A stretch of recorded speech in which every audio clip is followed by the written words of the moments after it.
interesting. The choice of colors and the details on the poster more of informative, and I believe the poster have been was disseminated maybe 2 days ago, because I received this poster last Wednesday. However, the topic of my presentation today is on convergent parallel design. It's one of the approaches in mixed method research.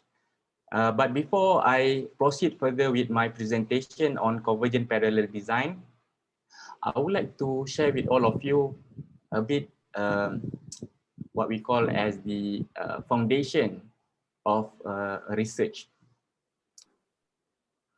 Okay.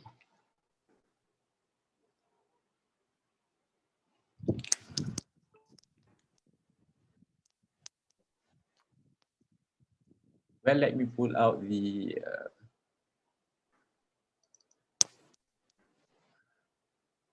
this one. Okay, this is very important, especially for a novice researcher. Well, it is quite difficult for us to read line by line, but I'm trying to simplify all of this information to the extent that I hopefully able to communicate with all of you related to the theoretical perspective in doing research. So there are arguments and debates related to the position of mixed methods in research, and under which philosophical paradigms of mixed method research I able to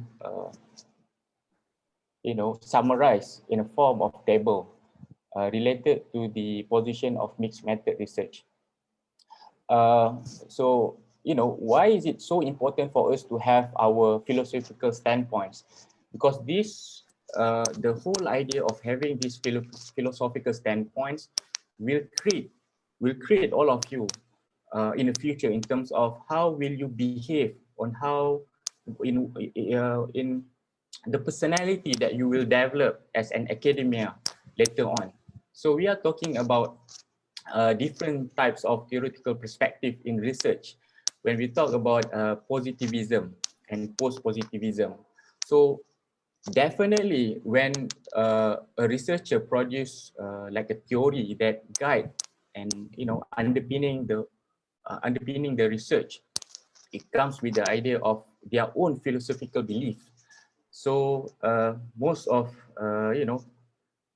quantitative researcher, which is they groom themselves in the process of deductive theoretical. So of course, when we talk about the belief system of quantitative researcher, they have school of thoughts, and they believe on having some process of doing research in their own school of thoughts, like quantitative approach, for example. So those who are in positivism and post-positivism, they have these types of philosophical standpoints under realism, idealism, liberalism, and behaviorism. So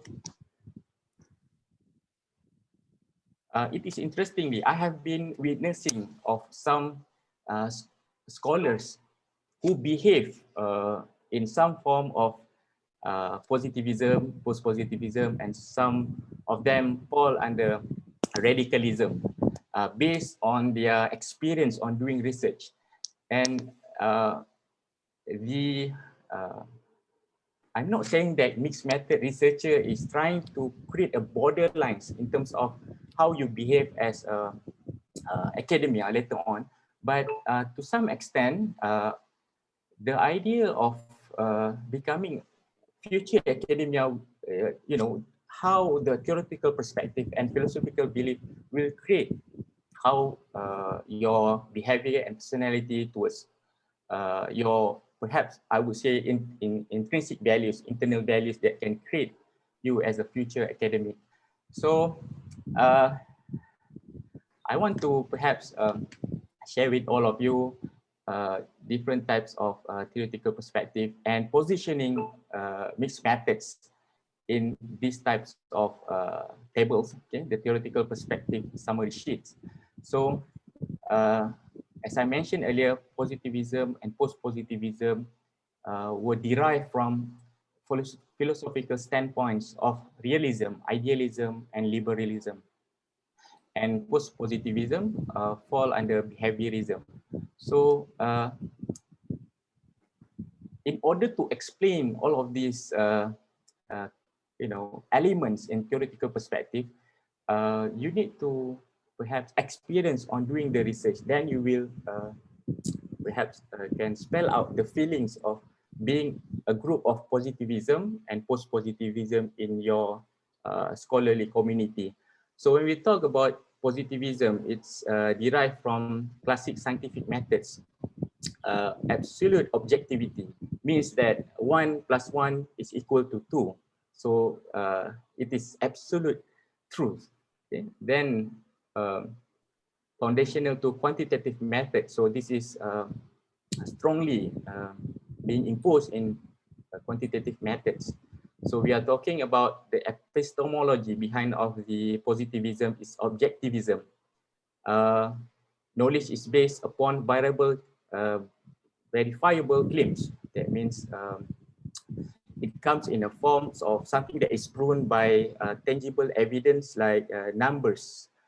So its science can be generated in the truth, environment. So those types of explanation coming from the positivism. So one reality exists. Then I go further on post-positivism. Okay, it works similarly with positivism, but it is more the expansion of positivism in terms of the truth is absolute, but maybe unknowable. Okay, yes. No, okay. I'm having a meeting. I'm having a meeting. Okay. Sorry for the okay. So much social science research fall under this perspective, post-positivism. So in post-positivism, we believe that some of the mixed method researchers believe that mixed methods falls under post-positivism due to the use of multiple methods to explain the social phenomena.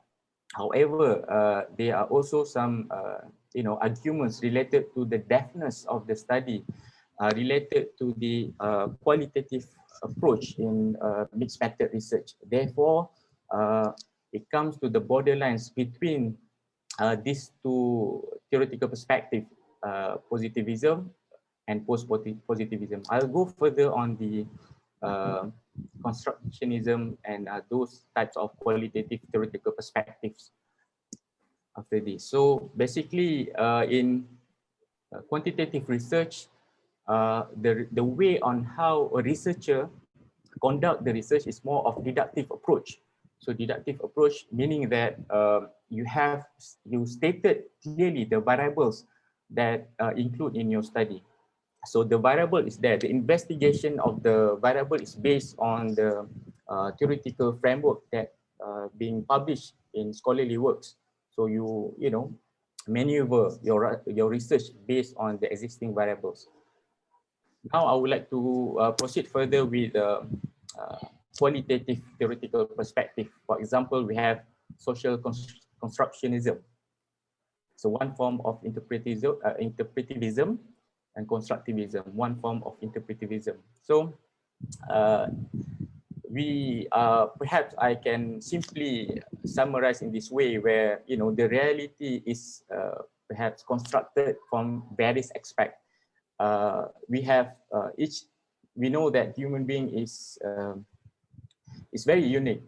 They have formed in the different traits and very interesting types of human being. It's very difficult to understand human being by looking physically, but we need to gain deeper understanding on the personality or the behaviors of that particular human beings. Therefore, research related to the qualitative approach are looking in a form of inductive approach. We look at the internal values of the phenomenon, and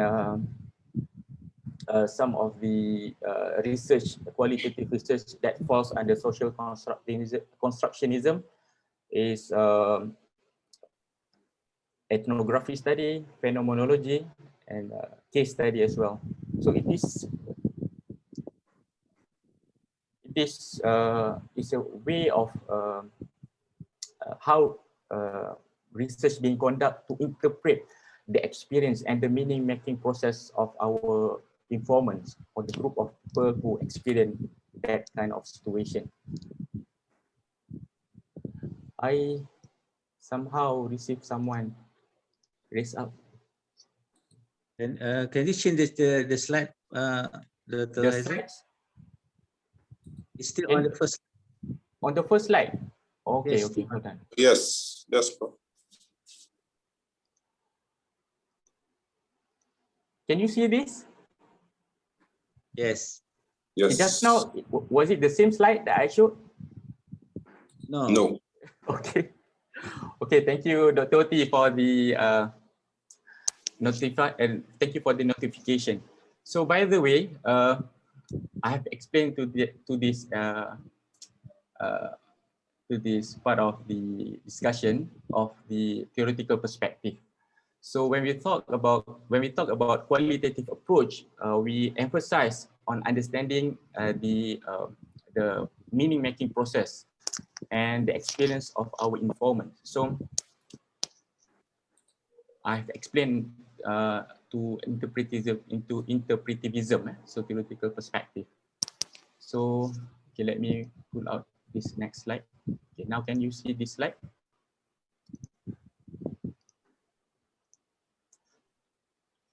There are other two qualitative theoretical perspective. One of it is postmodernism. So postmodernism and emancipatory theory. So it's a critical theory under the philosophical belief of radicalism. So previously, I've shared with all of you some of the philosophers that falls under pragmatism and progressivism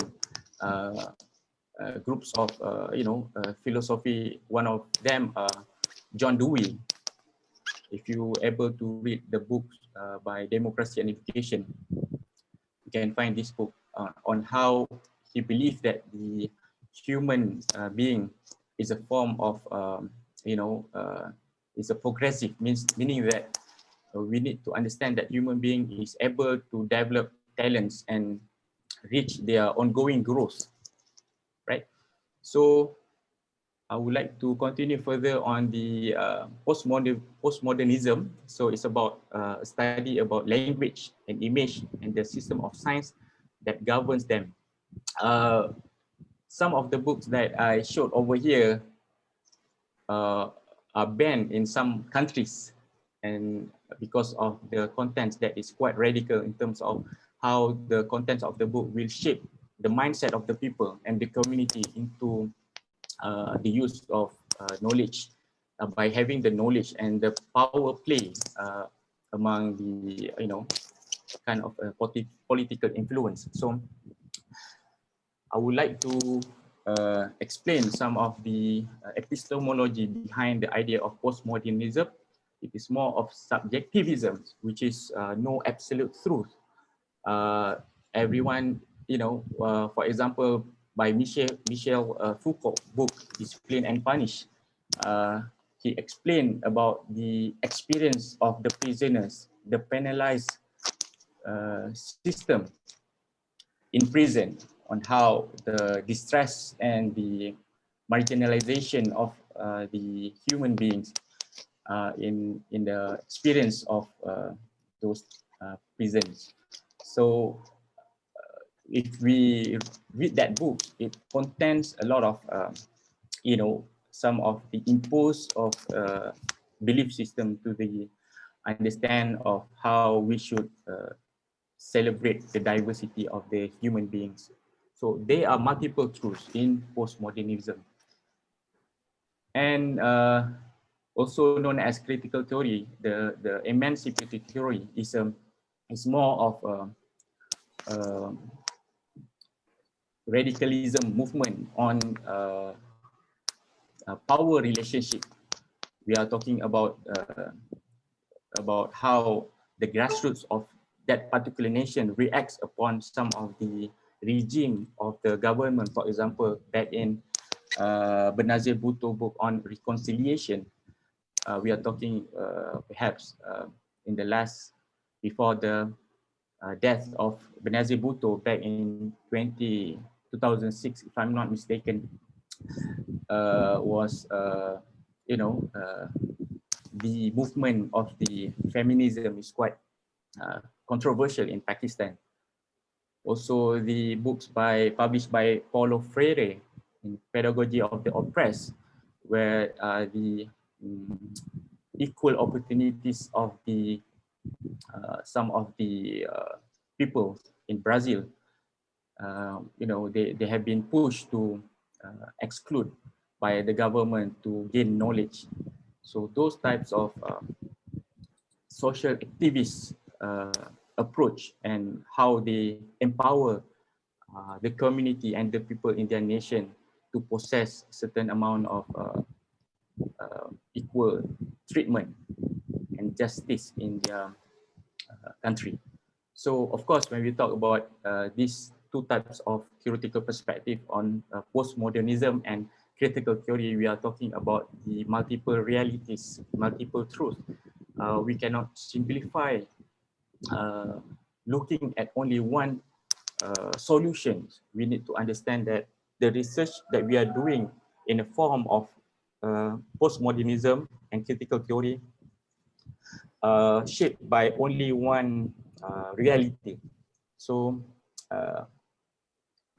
it is easy to read these types of piece of table. So this is the comprised of some of the theoretical perspective and philosophical standpoints, where how some of the theories are driven by these types of understanding, paradigm of doing a research.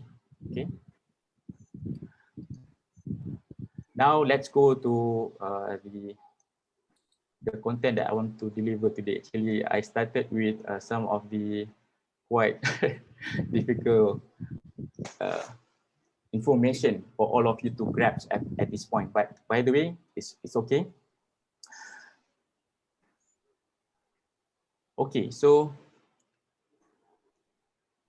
hopefully at the end of this seminar, I hope all of you are able to discover the paradigms of mixed method research. Just now I mentioned about the position of mixed methods research in theoretical perspective. And it is vital for all of you to perhaps know where is your position in doing a mixed method research. And secondly, I hope I am able to introduce what is convergent parallel design. And finally, perhaps I able to retrieve some of information from my previous visitation. Hopefully it can be an example of convergent parallel design. Okay. So it is very important to position ourselves as a mixed method researcher. We need to understand that the process of doing research is evolving. So it is important for us to know our standpoints. And when we talk about the modern ways of doing research, the interactivity is the key. How do you interact with the data that you have? Because we are living in such perhaps we have been bombarded by the idea of VUCA, volatility, uncertainty, complexity, and ambiguity. Therefore, we need to celebrate these types of the things that is happening surrounding us.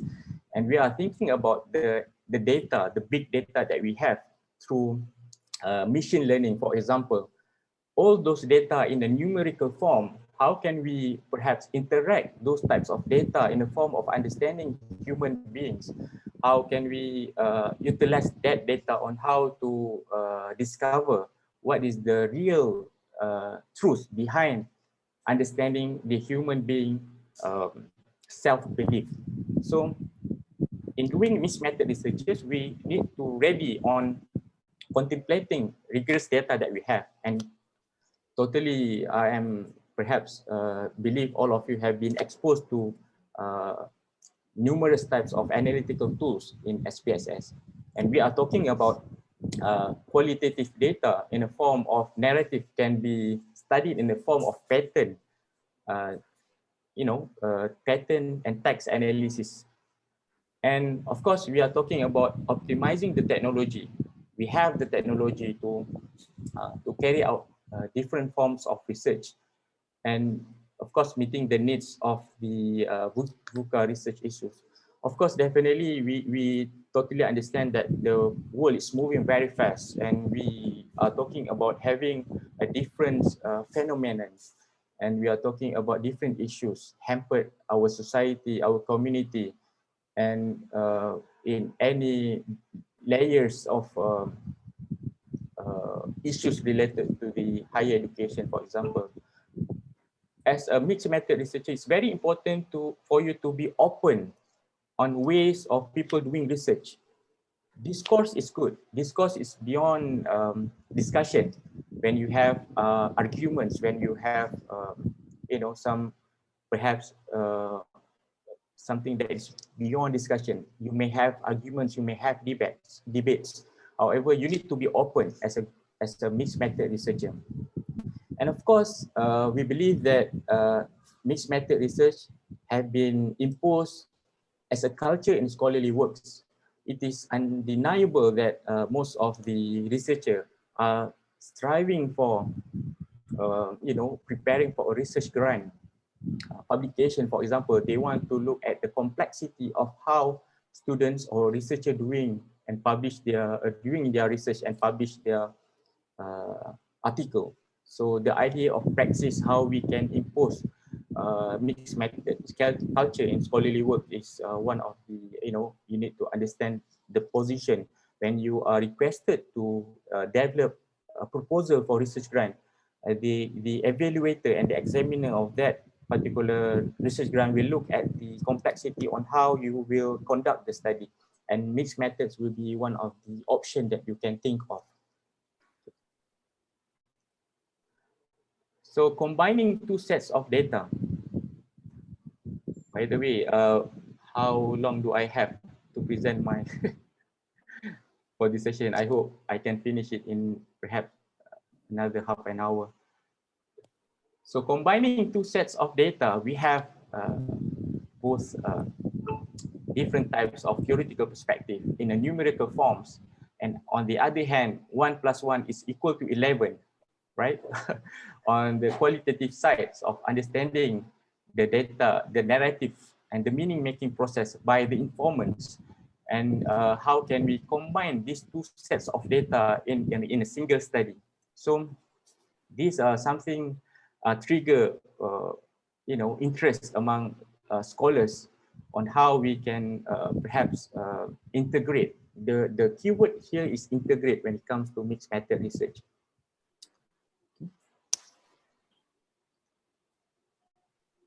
Some of researchers ask, why do we need to mix the methods in mixing the methods in doing mixed method research? Would it be, it is not enough to have only one methods in doing a research? Why do we need to extend our research in a form of mixed method research? Okay, so we have numerous forms of, I think I have listed maybe 5 or 4 mixed method approaches in a mixed method study. I will explain it later on. But in order for us to understand why do we extend our research in a form of mixed methods, it cannot be, you cannot simply doing a mixed method research just to achieve your PhD or master standards, your PhD standards. There is no way that people can think that doing a mixed method research will make you secure in terms of meeting up the standard and benchmark for PhD publication or PhD thesis. So there must be a solid reason why do we need to mix the methods in our research design. So this is very, very important. So some of the students come to me and ask if simply, this sending a proposal to me, and when I read through on the methodology side, on the methodology section, he or she want to do a mixed method research. When I ask, why do you want to do mixed method research? So there is no answer to that, because to that, in the early stage of doing research, we cannot simply justify that mixed method research is the best approach to solve the phenomenon or the issue in the research that you want to do. Of course, when we look into the possible methodology of our research, we will look upon the idea of the gaps of the study based on the literature review or the scholarly works. Okay, and I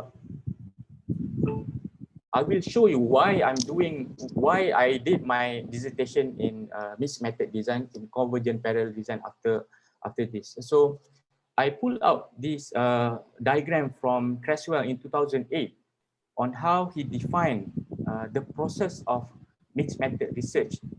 So mixing the methods by having both quantitative and qualitative data involve different elements, involve different elements. Let me pull out this. It involves the methods and methodology. You see, he distinguished the words methods and methodology in different ways. The paradigm, the perspective that comes in doing a mixed methods. As I mentioned earlier from my previous slides on understanding the philosophical paradigms and theoretical perspective that drive a researcher to do different types of methods in their research.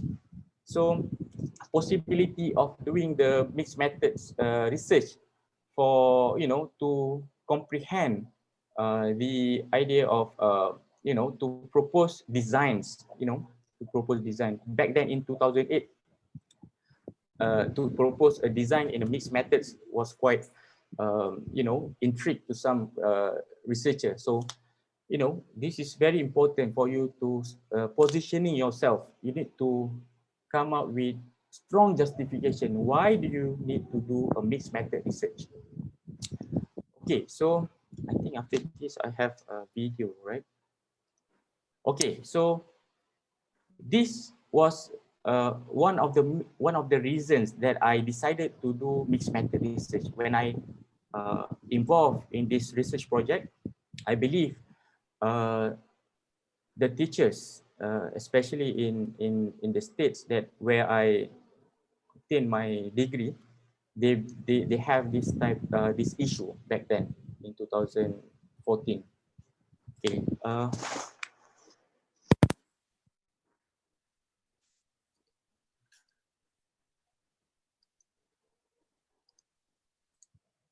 Let me pull out this video. We lost our art classes. We used to have band, we used to have choir. It'd be cool if we had a nurse. My daughter's in second grade and she's in a district that goes to school 4 days a week. It was never just about giving teachers a raise. It's really about the fact that I only have 29 textbooks for a group of kids of 87, and I wish I was exaggerating.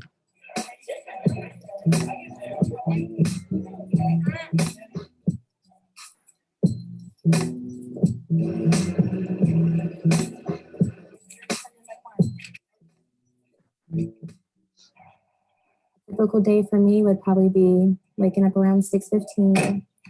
I come to school, and this week I had to create little leprechaun outfits to go inside their leprechaun traps they worked so hard on.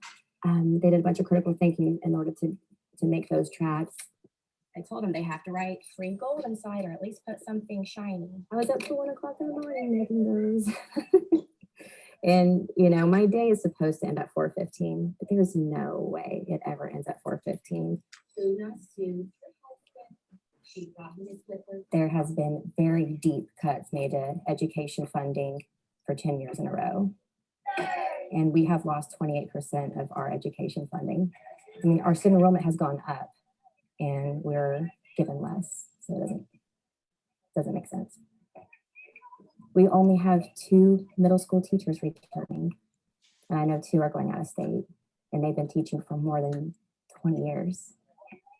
Here I am, 29 years old, and my family keeps asking me, when are you gonna get married? When are you gonna have a kid? When are you gonna start your life? And it's like, I'm kind of living paycheck to paycheck right now. And I see the way public schools are going in Oklahoma right now. And it's kind of scary to think to bring a kid into this.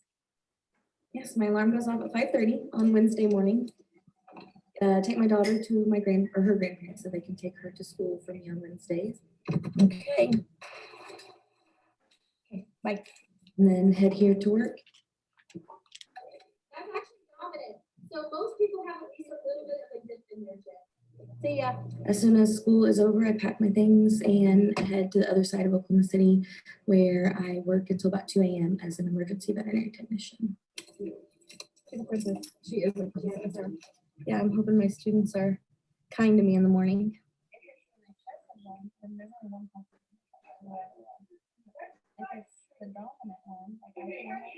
So I've always worked 2 jobs while teaching. What I end up taking home is $33,000, and I have a bachelor's degree. Yes, I knew what I was getting into when I chose to become a professional educator. Did I think I wasn't going to receive a raise in 10 years? Absolutely not. And did I think I was going to see the kind of changes that I'm seeing across the state that are affecting my daughter? Absolutely not.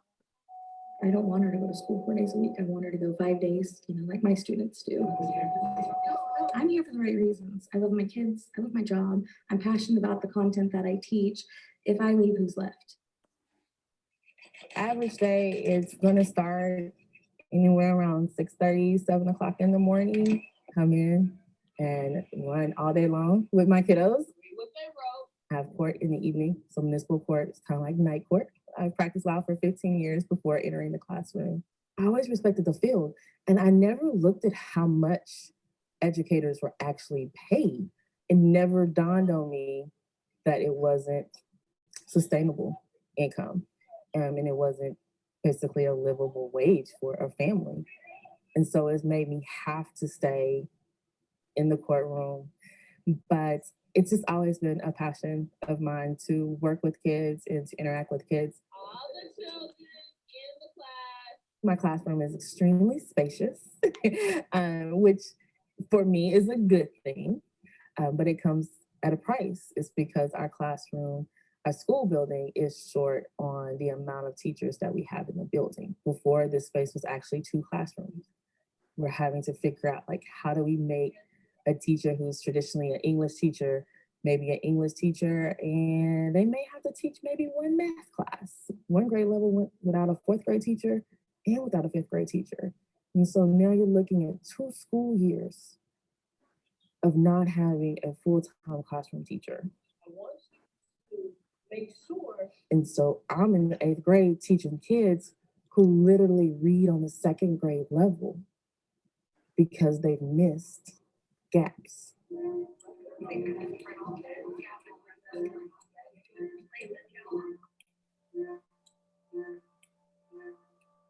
I'm here for the kids, as cheesy as it sounds. I have a lot of students. I'm walking with you, Miss Vernon. I'm going with you. They see it. They see the turnover of their teachers. They see good teachers who are struggling. They know Thursday mornings, Miss Vernon's a little grumpy, Every time I go visit my family in different states, they're always like, I could get you a $50,000 salary, here, you can live closer to us. It's like, that's really tempting, but I feel a calling to be here. I feel needed. This is where I grew up, where my heart is. And these kids deserve it just as much as any other kids anywhere else in the nation. You want to be able to share with them things that you may have had when you were in school, or be able to introduce them to certain opportunities or certain adventures in life, but you're limited and you can't, and you feel like you're not giving them all that they could get. it's difficult because you feel like they're worth it and they deserve it, and you can't give them what they deserve.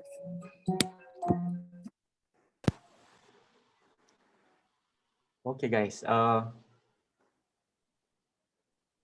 Let me move to the next slides. So the reason why I share with all of you the videos is I want to bring all of you to understand the crucial when you make a decision to conduct a mixed method research, you need to understand the whole context of the phenomena. And indeed, when we talk about the real struggles and problems encountered by Oklahoma teachers just now, we are not talking about the states of Oklahoma. The issue of teachers retention, teachers dropout have been expanded to the statewide in the US. So the crucial issue behind of the job satisfaction and retention factors have been, conducted to understand what is the real problems that being struggled by the teacher. By the way, I will explain that later on after I complete explaining on the convergent parallel design. So a mixed method researcher, you need to be able, of course, you need to be able to collect both quantitative and qualitative data. When we talk about quantitative data, it can come in a form of instrumentation, checklist, record. So it comes with the tangible data. You can see the data in the numerical forms. And of course, as a mixed method researcher, you are able later on to mix that data. Mix them at the same time, either at the same time or sequentially later on. And of course, you need to emphasize on having the necessity of the equally or unequally process of analyze the data, how you conduct the research. So today I would like to perhaps present on one approach in mixed method research, which is the convergent parallel design. We have another 4 types of mixed method approaches, which is the explanatory sequential design, exploratory, embedded design, and multi-phase design. So for today's discussion, I would like to bring all of you to understand what is the convergent parallel design. So normally I would prefer to have these types of equation. So equation. So you can see that the words I capitalize both quantitative and qualitative, and I add plus button. So when we talk about convergent parallel design in capitalized form, that means that you really conduct the quantitative research. It is the same amount, the weight of the research on the quantitative side is the same weight as the qualitative sides, and it comes with the this line above of these words of quantitative plus qualitative. That means it conducts concurrently at the same times, but in a single study. So the convergent parallel design, let me show perhaps in this form of graphical orders. The quantitative data, it involves data collection and analysis, using descriptive and inferential analytical tools. The data comes again from instrumentation, checklist, and record. On the other hand, on the qualitative data collection, you carry out a qualitative study, a purely qualitative study in a form of a case study, for example. And on the quantitative data, on the quantitative side, perhaps you carried out a correlational study, a descriptive study. Later on, you will combine those data, integrate those data. And finally, this is the most important thing on the integration. When we talk about qualitative data, we talk about data triangulation based on the interview transcript that you have, the narrative, the emergence of the themes, as well as the document analysis, the observation, the field notes, and memo taking. So all those types of qualitative data that are important for us to process the triangulation stage. Okay. Then when we have both data on the quantitative side and the qualitative data side, the most important thing is to integrate those data the integration is very important in doing a mixed method research. And of course, when you talk about quantitative data, you are going to pull out some of the variables that involve in the quantitative data in the quantitative study. On the other side, on the qualitative data, you will be carried out what we call as the inductive approach. You need to understand the process of meaning making based on the narrative that you receive from the interview session, the transcription, and then later on you will develop the themes that come out from qualitative research.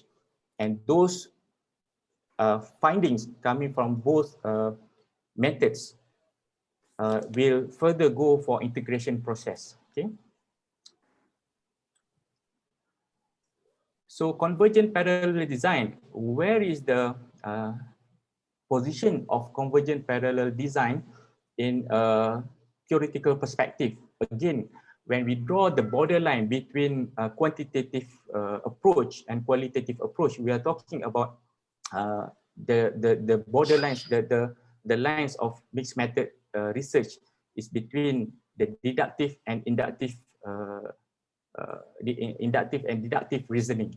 So the process of the most important step in mixed method research is to integrate both data to come up with the consensus of the findings. Okay, so convergent parallel design, again, we collect quantitative and qualitative data concurrently in a single study, and we need to analyze the two sets of the data separately. We analyze data from the quantitative on one hand, and we analyze qualitative data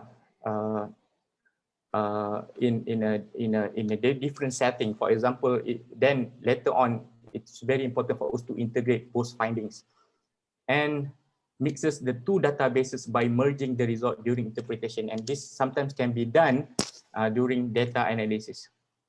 Okay. Why is it so important for us to analyze the data concurrently? Because during the process of analyzing quantitative data and qualitative data, we will come up with the idea of not to say triangulation. It's more a process of understanding the findings that we can compile based on the two sets of data. It will be useful for you to discuss in the chapter 5. In chapter 5, when it comes to the discussion, you will feel this passion on how to discuss the findings based on two sets of data. This is the best part of doing mixed method research, where you have the passion because you understand the generalizability coming from the quantitative side, but at the same time, you understand the meaning-making process inductively based on individual experience from the qualitative side. So you are meeting at a certain point, which is the importance of mixed method research. So this is the reason why we converge the design. We converge the design is because we want to meet at a certain point. We want to understand that both data speaks at a certain point. So the purpose of having convergent parallel design is we want to obtain a more complete understanding from two sets of database, from the quantitative side data and the qualitative data. So we have, later on, we are able to corroborate the result from different methods, qualitative side and the quantitative side. And finally, we are able to compare the multiple levels within the system. Okay? We are able to argue, justify the findings in the discussion section. That is the most powerful things coming from mixed method research. Okay. So when to use the convergent parallel design? Okay. So based on my experience, why I straight away think that convergent parallel design is the best methods for my research.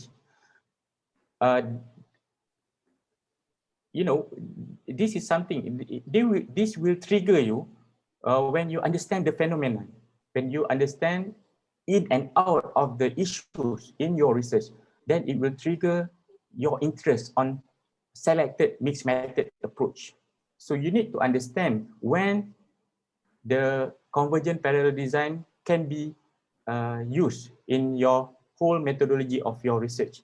So we are talking about when we use convergent parallel design, is we need to collect both types of data in a single study.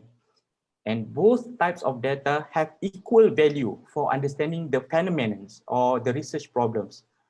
And this is my piece of advice. For those who are doing a master's degree, for example, if you are doing a quantitative study, so make sure you adroit and skillful in using some form of analytical tools. You have this what we call as the experience on conducting quantitative research. On the qualitative research skill, I was trained by most of my semesters that I spent in the States. I spent doing humongous of research, qualitative research, phenomenology, ethnography, by service learning, volunteerism activity that I involved in the university. It exposed me to qualitative research. I did my master's on the quantitative study, on the quantitative research. So we have this portion of, we understand the process of how quantitative data, on how quantitative research is being conducted. And later on in, that's why we have numbers of courses that is offered at the faculty to complement these two sets of research approaches. Hold on. Okay. There was a helicopter somewhere on the roof of my house. So, and definitely as a mixed method researcher, you need to be able to manage your data collection. And based on my experience, it was quite tedious in terms of having both data at the same time, but it was such a splendid experience, especially when you deal with the ethics, university ethics organization like IRB previously. You need to explain clearly why do you need to have both data, especially when you're dealing with the human beings research, social science. Okay, so this is the title of my research. Let me pull out my dissertation so we can discuss further on that. I received a couple of questions from members of the screen. I will entertain it after I finish presenting my slides. Okay, okay, hold on. Where should I? Okay, guys, can you see this document Microsoft Office?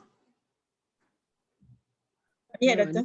Okay, thank you for your response. So if you see from the screen, the title of my dissertation, it is quite straightforward. Doctor, cannot see the slide, Doctor. You cannot see the slide. On the slide. Yeah, we still can't see the slide.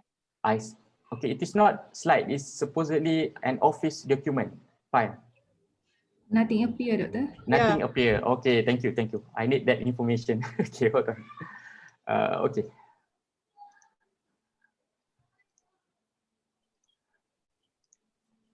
How about now? Can you see the dissertation in the document? Yes, Doctor. All right. Clear.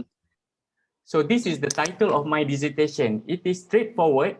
It spells out the sample of the study, the informants of the study, and it's also spell out the location of the study. So they are two important variables and issues.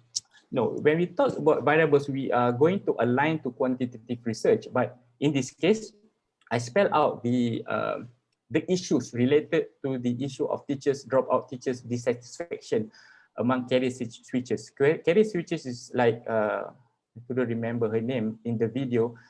She was previously practiced law, right? So then she moved to a teaching profession after 15 years served in the law firm. And then those types of career switches that I mentioned in my dissertation. So job satisfaction and retention factors are the two issues that is very, very important to understand the phenomenon of the study. So, okay, let me pull out to the abstract. Okay, so the job satisfaction. Okay, so in the abstract, I mentioned about 2 or 3 thesis statements of the issues. Knowing the severity of the issues associated with poor teacher retention, the issue was poor teacher retention. Teachers dropout is too high in the states of Oklahoma. And then a mixed method study by applying convergent parallel design was the methodology of the research. Using the Qualtrics online survey application and structuring both quantitative and qualitative questions in a single design were used. So this is the most important information based on the convergent parallel design that I conducted for this research. You need to understand when we distribute a questionnaire, people will feel that this is purely quantitative research. But in my case, I distributed the questionnaire in 2 forms, which is in instrumentation form and in an open-ended question form.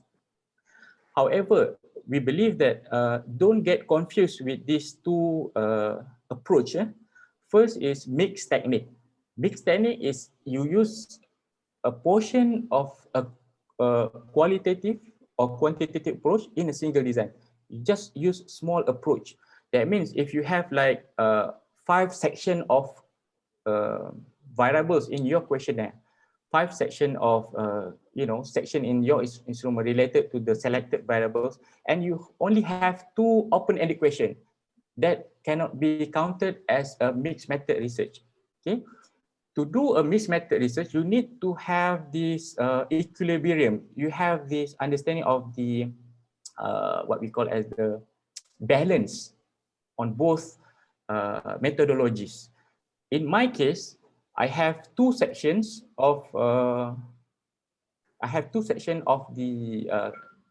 variables that I use for the quantitative side. However, I have like 5 to 6 open-ended questions that drive to the narrative, drive to the story and the experience of the informants. So I was able to get a complete survey of 581 based after 3 email reminders were sent. So can you imagine when you have 581 respondents and informants that responded to your survey? On the quantitative side, it's clear cut, it's good.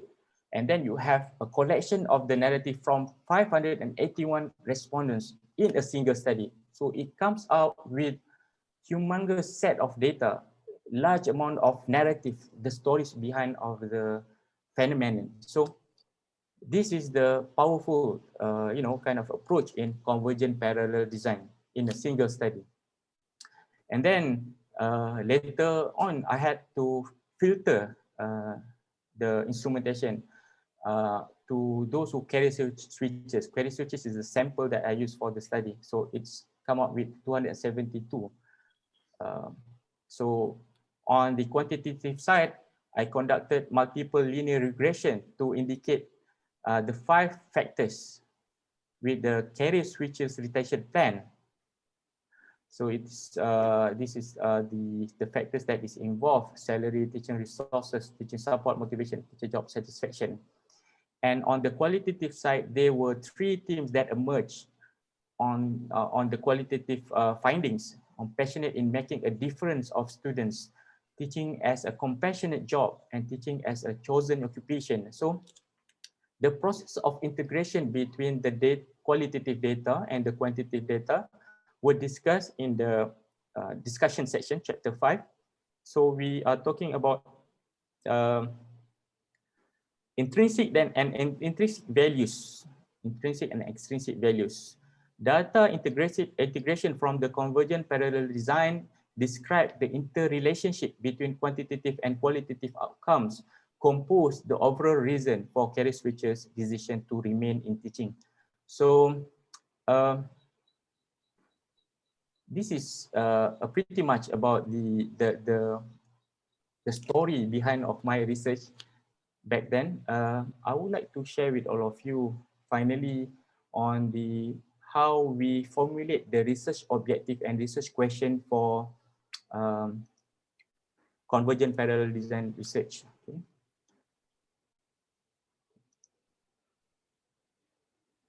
Okay, so the purpose of the study. So when you talk about doing a mixed method research, you need to positioning yourself to have an equal and balanced process of doing the research. So if you have quantitative side and you have qualitative side, you need to make sure that you perceive both as an equal process of doing research. So we are talking about the purpose of the study to investigate the relationship that exists between the variables of job satisfaction. Now we spell out on the variables of job satisfaction. We can find the variables based on literature reviews and scholarly works, and the reasons why career switches remain in the teaching in the career and technical school system. The reasons is why the keywords is why the career switches decided to remain in the school. So it is more of inductive approach on the qualitative side, where we need to discover that in a form of qualitative data process. And then so interestingly, in mixed method research, we start with inquiry of the possible research questions. So we start the first research question based on my dissertation is, what is the relationship between job satisfaction of career switchers in the statewide of Oklahoma? So the reasons they stay in the teaching profession. So if you read through the research question, you can feel that you need to conduct both research. You feel that the relationship we need to play around with some of the SPSS, the analytical tools to see the relationship that may exist among the variables. And then you need to come up with inductive reasoning on looking at the meaning making process of the informant. So what are the reasons? So what are the reasons is a question that you cannot derive from quantitative variables. You need to really understand the main reasons that influence career switches to remain in the teaching profession. Again, which variables of job satisfaction and what is the relationship? It sounds like a quantitative study where you can simply look at the possible findings from your process of analyzing using several tools. So when we talk about what is the relationship based on the research question, we have the data source in the questionnaire and open-ended question. By the process of data analysis will fall under side-by-side comparative study. We are talking about what are the variables simply can be pulled out from questionnaire using descriptive analysis. So what are the reasons that influence career switches to remain in the teaching profession? It comes in a data source of open-ended question based on the narrative given in an open-ended question. So the narrative, you compile all the narrative, the story behind of the teacher's reason to remain in the teaching profession. Then we simply use thematic analysis, constant comparative methods to analyze the qualitative data.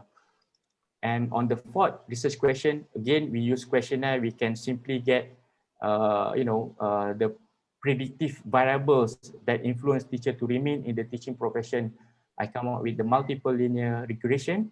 And finally, we want to discover the relationship between some of the demographic variables with the decision and the intention to remain in the teaching profession. You have numbers of demographic questions in your research that is very useful to use, and you can run for a quantitative analysis by having independent t-test or ANOVA.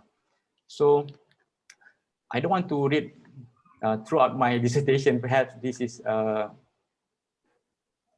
some of the information that I can share about my dissertation on how convergent parallel design was designed to get the research findings.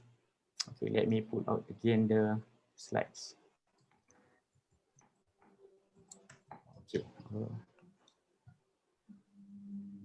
Okay, before I end my presentation, I would like to pull out this video. Hope you enjoy this video, and later on we discuss.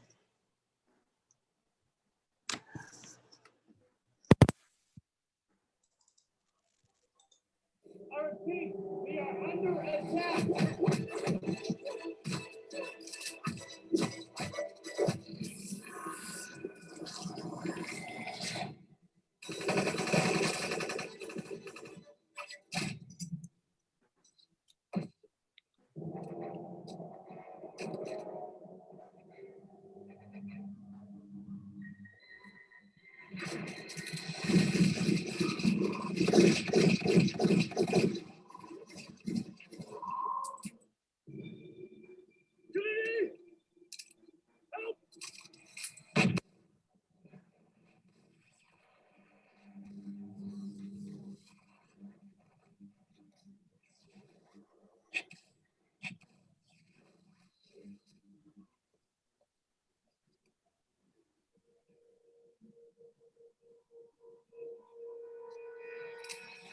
Only soon.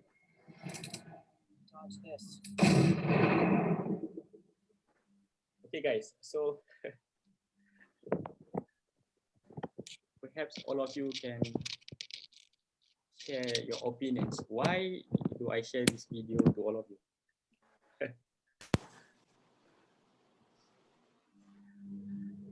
So the reason behind of this video, as a mixed method researcher, you will be attacking by positivism groups and those who are radicalism in terms of philosophical standpoints. I could remember my experience, okay, back then when I defended my dissertation in April 2016. None of these researchers are mixed method researcher. So Professor Atli was purely qualitative research. Pamela Brown was qualitative researcher.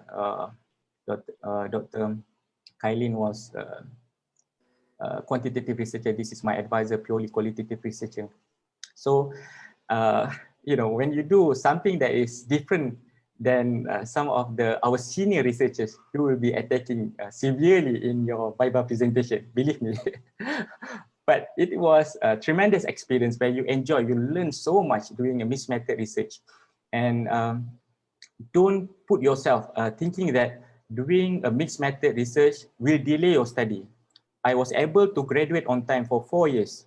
I was trained doing qualitative research for the past 3 years. And at the final year, my advisor told me, why don't you try out, understand further of the issues and the phenomena, as well as the struggles of the teachers in Oklahoma by adding some of, quantitative data. So we were able to, get some of, rich data on both quantitative and qualitative side. So again, don't feel afraid of doing mixed method research. Some of the researchers will think that your research will be half-baked research. It is not about half-baked. The half-baked research is due to the deftness and the thorough process of how you conduct both research. So that is the most important thing in mixed method research, where you need to come up with the solid and consensus, the strongest points and the strongest justification of a mixed method research lies on your integration process, how you integrate both quantitative and qualitative data in your research. So I think that would be the end of my presentation. So I would love to receive perhaps question from members of the screen. Let me read some of the questions from the screen. Okay.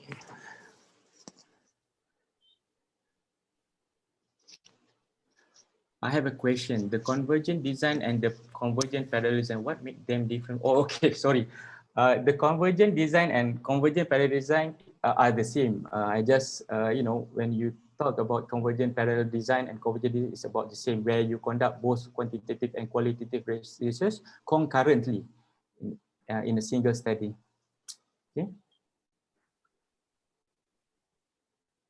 Can we get the record? This making, can we get the record for one?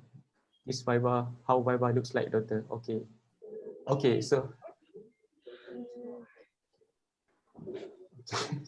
Oh, I'm not trying to impose feminism in my presentation, Gurdeep. So, so gender power attack fight weapon. Okay. Oh, that's coming from the Matrix video, right? Okay. Oh, how cute is she? Could you suggest any books or articles on mixed method for novice researcher? I would suggest.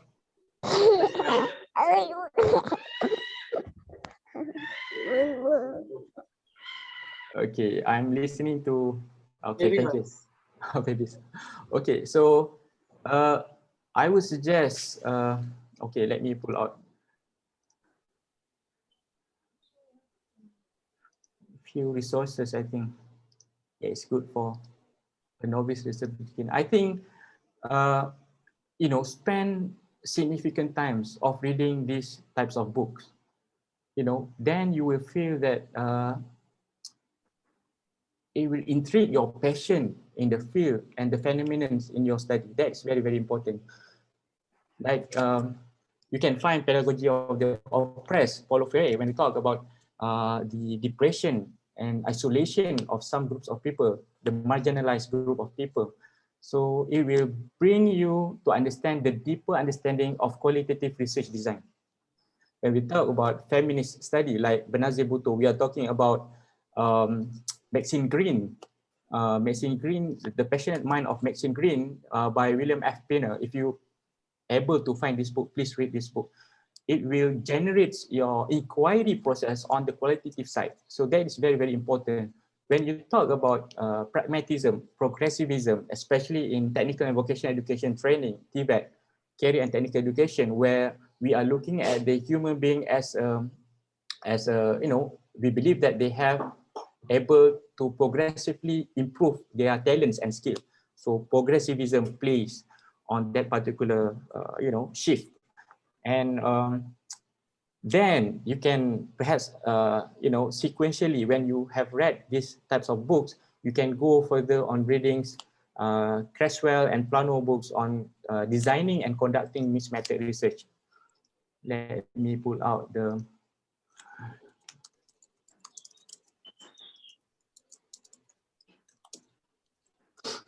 Okay. You can have this book. Okay, let me.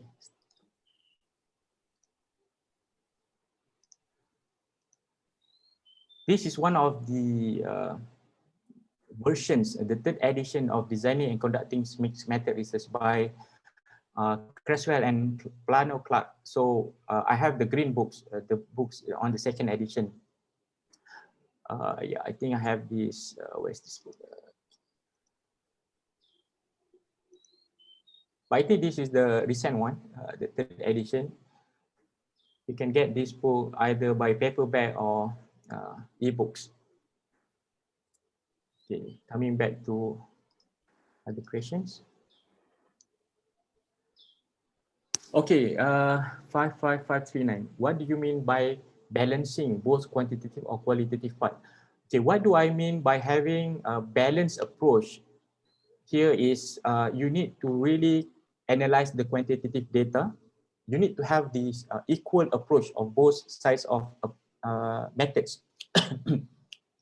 You need to come out with purely quantitative study on the quantitative side and qualitative study on the qualitative side.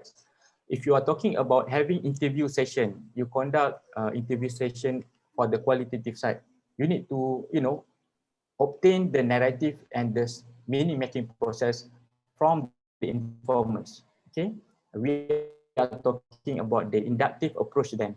But then if you go for generalizability of the phenomenon, understanding the issue on the quantitative side, So that means you need to conduct a purely quantitative study. You need to develop instruments, validate your instrument, carry out a pilot study, get the good reliability index on that particular, based on the pilot study analysis. Then you conduct an actual data questionnaire distribution. You disseminate the questionnaire and you get the data, and you analyze the data based on your overarching research question. So then the process of integration is based on the quantitative findings and the qualitative finding. You integrate. So you integrate to see the similarities, the similarities, comparing and contrasting between two findings are necessary when it comes to integration process. So I hope I answer your question. I know if I have a questionnaire, quantitative focus group discussion is considered as convergent parallel design. Focus group discussion. Okay, let's say you have a questionnaire, then you conduct a quantitative study. Yeah, okay, that will be one part of quantitative approach. And then you have this FGD. Yeah, of course, when you have a focus group discussion in a form of interview session, whether it's a structured interview question or a semi-structured interview question, that will be considered as a purely qualitative research. Then you come out with developing a teams doing color coding analysis, constant comparative analysis. Then perhaps you can come up with your own qualitative framework. Then when it comes to qualitative framework, you have this framework from the qualitative side. And then let's say you have this SEM for quantitative side, you integrate those frameworks and looks the similarities or the difference among different between two findings from both methods. Okay. In the research objective part, do we need to list the quantitative objective and qualitative one separately? Okay. So it depends though. If you this is the interactivity, again, the interactivity of the variable that you spell out in your research question is important. Sometimes during my time when I formulate the research question, I did not start by, we start with the inquiry process because you cannot simply start research question in the beginning of doing your proposal. We can start with the inquiry, the things that we inquire. So towards the end of my dissertation, I realized that the retention, the reasons behind why career switches retain in the teaching profession is due to several was driven from the thematic analysis. Then I combine in the research question to spell out the sounds of convergent parallel design in the research question.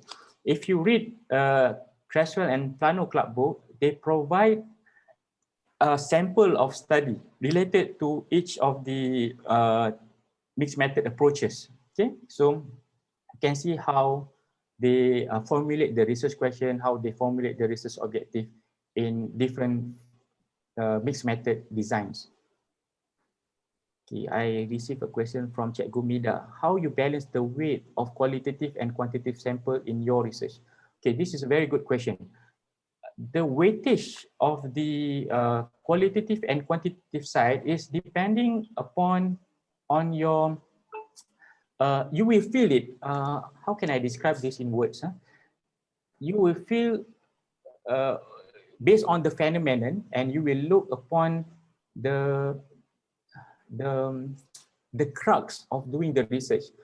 Okay, so you will feel the balance if you do convergent parallel design. If you talk about explanatory, when you start with big quantitative approach, and of course the balance is not there for explanatory sequential design because you start with a big quantitative study, and qualitative study is part of the qualitative approach. In that explanatory sequential design will be just an added values to the findings from the quantitative design. Okay, that will be more complex, but perhaps in convergent parallel design, it's very important to balance the weight of qualitative and quantitative research. Not sample, sample is going to be the same samples on the, not to say the same samples, the category of the samples is the same. The carrier switches, the teachers in the statewide of Oklahoma just now. And then on the qualitative side, you carry out a qualitative inductive reasoning, and on the quantitative side, you get the generalizability based on the respondents who answer to your questionnaire. Okay. Okay, perhaps final question. If the research involves questionnaire and provides some open-ended question only, is this mixed method research? Okay, again, when you have an open-ended question that fail to drive to the narrative, okay? As I mentioned earlier, in my mixed method research, convergent parallel design, I have two sections of quantitative instruments and about 5 open-ended questions that drive to the story and narrative of the informants. So that the difference between mixed methods and mixed technique, okay? When you have like mixed methods, mixed technique, when you have one set of questionnaire with one set of questionnaire comprises of instrumentation and open-ended, like maybe you ask about a very direct question. How can I simplify this? Direct question is more of maybe you ask about the demographic, for example, in an open-ended question. You know, if you this is the skill that you need to learn on how to formulate an open-ended question that drive to a narrative. And of course, it is not easy to develop a research question, to develop an open-ended question that drive to narrative and story and meaning-making process. Of course, it comes with the rapport that you have with that teachers. You know, I remember during my time when, you know, of course, in qualitative research, one of the main components is to develop rapport. And rapport means that you have this bond relationship with the informants in your study. So I visited numbers of career tech center in Oklahoma just to, you know, get you know, knowing some of the possible informants in your study. And my advisor, you know, introduced me to some of the teachers. So when they receive the instruments, the questionnaire, they know that this was coming from my advisor's students. So they know about this person, and then we need to, you know, based on the narrative. And of course, I need to filter some of the unnecessary information. Sometimes the information doesn't really drive to the themes that I develop. So those types of you know, process in qualitative research must be you know, in place. You know, you need to do that in order to develop a purely qualitative side. Okay. The types of tool or method of analysis that determines the type of research. Okay, what do you mean by the type of tools? On the quantitative side, if you know, want to analyze the data, you can use different of you know, analytical tools. For example, in my research, I use multiple linear regression to see the relationship of the variables in my instruments, my questionnaire, and then integration of the data. Definitely on the qualitative side, I carried out color coding techniques, constant comparative analysis to compare the narrative, the pattern of the words. And in order to go for a color coding technique, you know, we are talking about 272 narrative stories coming from the informants of my survey.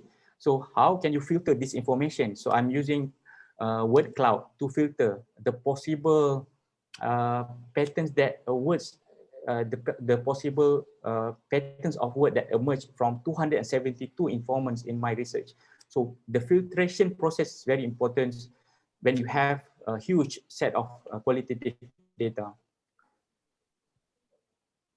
Okay, so Siti Nari, okay. Inshallah, we will try to provide more session later on.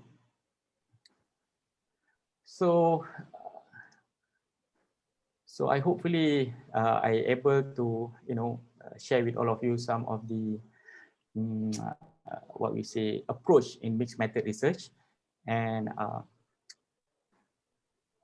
feel free to email me if you have any question related to mixed method research question, and don't be afraid of doing mixed method research. You need to be like Keanu Reeves just now in the video. Try to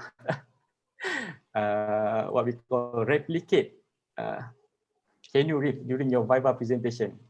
You need to justify your findings of your research based on the integration process on qualitative and quantitative side. So I think you will feel, once you complete your dissertation by having a mixed method research, you will feel that you are able to, I think in an organization, it's very important for us to be diverse. We need to celebrate, academics diversity in terms of doing research.